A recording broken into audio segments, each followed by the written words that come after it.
Jadi aku lagi mau siap-siap mikirin bikin konten untuk ucapan hari lahirnya Provinsi Maluku Utara.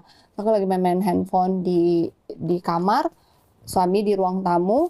Kapalnya kan begini, aku paling pojok tuh di paling pojok depan. Aku tuh paling pojok depan di kamar, suami tuh paling pojok belakang di ruang tamunya. Terus tiba-tiba ada ledakan. Di saat itu? Nggak lama. Ledakan?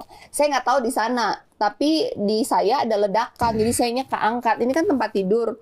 Saya kan tidurnya tengkurap ya. Makanya kalau lihat kan kaki saya tuh kebakarnya di depan sampai di lutut tuh. Karena saya posisinya tengkurap, tapi luka bakarnya tuh di sini.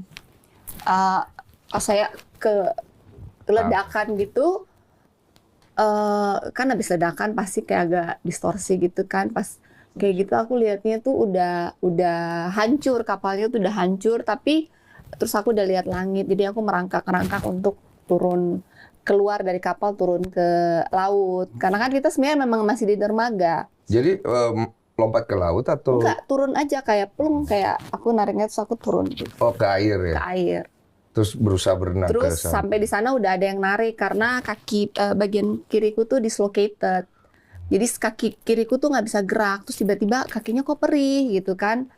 Tapi nggak ada api, di sekitarku tuh nggak ada api, cuman kakiku kok perih. Terus pas aku mau gerakin kaki kiri, kok aku nggak bisa gerakan kaki kiri gitu. Terus pas mereka ngangkat aku ke dermaga, aku nggak bisa berdiri, langsung jatuh gitu. Karena di sini tuh lemes dan sepertinya telapak kakiku ikut terbakar. Jadi semuanya langsung perih.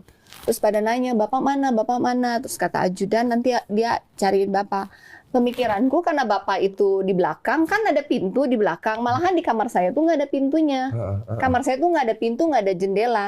Tapi karena ledakan, kapalnya dia kebuka jadi dua gini. Kebelah gini? Iya, kalau lihat fotonya tuh kapalnya kebuka jadi dua, lantai 1, lantai 2 kebuka. Jadi atap kamarku kebuka, makanya saya bisa langsung keluar. Kalau suami kan bayanganku, kita di ruang tamu, terus di situ tuh pintu orang buat masuk di lantai 1-nya kapal. Kan harusnya dia tinggal keluar kan. Tapi katanya belum ketemu. Nah, aku tuh tadinya mau berenang. I'm very a good swimmer. Aku bisa berenang dengan sangat baik. Aku mau berenang tapi kakiku nggak bisa gerak. Dan masyarakat semua udah narik saya dan saya nggak punya energi. Kacau lah hari itu. Terus aku bilang titip ya cari bapak gitu. Dan aku masih positive thinking karena dia selalu dilindungin, dia selalu dijaga gitu. Terus saya dibawa ke puskesmas. Saya juga nggak tahu saya dibawa mana, tiba-tiba saya sudah sampai di puskesmas dan karena kena air asin kan perih. Terus di sana puskesmas nggak ada apa-apa. Mereka cuma siramin aku sama NaCl. Jadi saya juga bingung dengan diriku sendiri karena perih banget. Perihnya tuh sampai seluruh badanku tuh bergetar. Terus aku tanya, bapak ternyata udah ditemukan ada di rumah sakit. Terus aku bilang ya udah aku minta ke rumah sakit. Jadi mereka ngantar aku ke rumah sakit. Terus sampai di rumah sakit,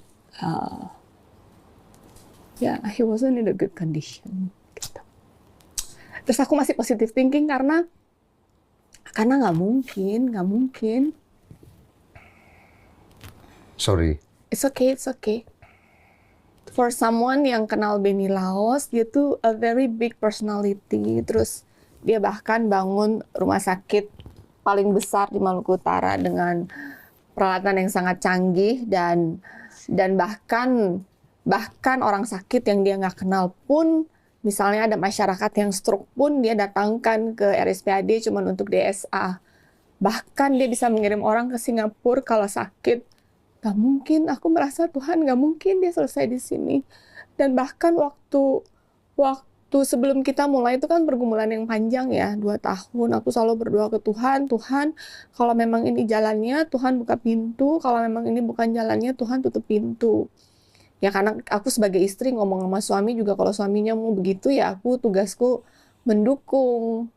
Tapi pas tiba di sana, aku ngeliat rumah sakitnya nggak ada apa-apa, oksigennya cuma pakai kayak pompa-pompa plastik gitu.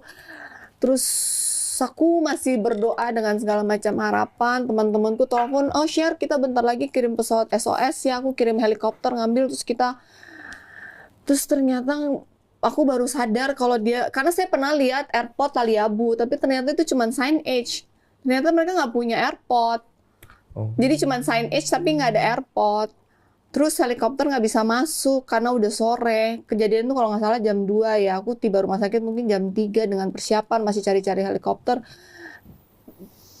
Jadi aku masih punya harapan dalam 2 jam bahwa helikopter bisa datang, kemudian kita bisa ke pesawat SOS. Jadi aku suruh pokoknya apapun tolong dipompa, jangan campur adukan politik. Ini nyawa manusia. Aku tahu itu kan wilayahnya paslon yang lain. Dan paslon itu kan dia tadinya bupati di situ, tapi aku tidak menuduh siapapun, tidak negatif thinking. Aku cuma bilang tolong ini manusia, jangan kamu campur adukan sama politik, please help my husband. Kebetulan aku juga kenal sama dokternya, jadi aku merasa aman. Terus ada temanku yang mendampingiku, dia ngerti gitulah. Jadi dipompa, aku minta pompa. Dia masih ada detak jantung, aku masih pegang detak jantungnya. Badannya semua masih anget.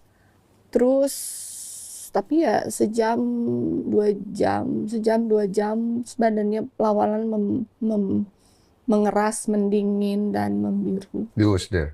I was there. Tidak ada luka bakar gitu? Ada luka bakar sedikit di sini, di dahi sedikit. Dibandingkan saya, luka bakar saya jauh lebih banyak. Lebih Cuman banyak. kakinya patah. Yeah. Di bagian sini kakinya patah. Yeah. Jadi mungkin karena kakinya patah, dia tidak bisa berenang dengan baik untuk keluar. Jadi posisi diagnosa terakhir itu kondisi almarhum itu sebenarnya karena apa? Dia lagi di meja, lagi cerita kan dia ngobrol sama waktu itu calon Bupati Sula bareng. Jadi aku kan tanya sama karena calon Bupati Sulanya selamat. Jadi aku tanya ke namanya Pak Hendrata. Aku nanya ke Pak Hendrata, posisi Bapak bagaimana? Katanya lagi ngomong, cuman kan beliau kalau ngomong kakinya memang suka diangkat. Jadi kakinya lagi diangkat ke meja. Terus tiba-tiba ada ledakan dari bawah bikin mejanya keangkat. Ke atas dia berarti. Jadi kemudian ya saya mengerti lah si Pak Hendrata juga mungkin panik. Jadi dia juga berusaha keluar. Terus dia juga nggak tahu Bapak waktu itu bagaimana. Tapi kalau diagnosa dokter terakhir ada diagnosa. Biasanya kan ada dokternya gitu cuma penyebab. ada dokter umum, tidak ada diagnosa apa-apa. Tidak ada penyebab kematian segala Penyebab macam. kematiannya karena dia paru-parunya kemasukan air. Oh, tenggelam. Jadi waktu saya datang yang ukur oksigennya sudah tinggal 30-an. Saturasinya. Udah Mereka coba naikin tapi kan pakai manual bukan pakai oksigen yang gitu. Katanya sempat bagus. Tapi ya karena maintainnya pakai itu dia turun lagi. Jadi detak jantung masih ada, masih bisa bernapas, hanya paru-parunya tidak bernapas dengan itself. Bantuan gitu. Mesti dibantu.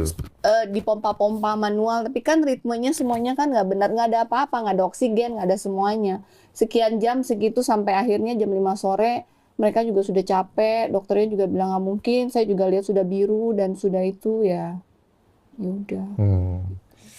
Aku ke anakmu dulu ya, soalnya tadi berkaca-kaca dia. What do you feel? Selamat Natal dan Tahun Baru, mari bertoleransi dalam damai dan cinta kasih. Merry Christmas and Happy Holidays. May this year be filled with abundance of joy and peace. We hope you get to spend this time with your loved ones, your friends and your family. Happy holidays. Happy holidays.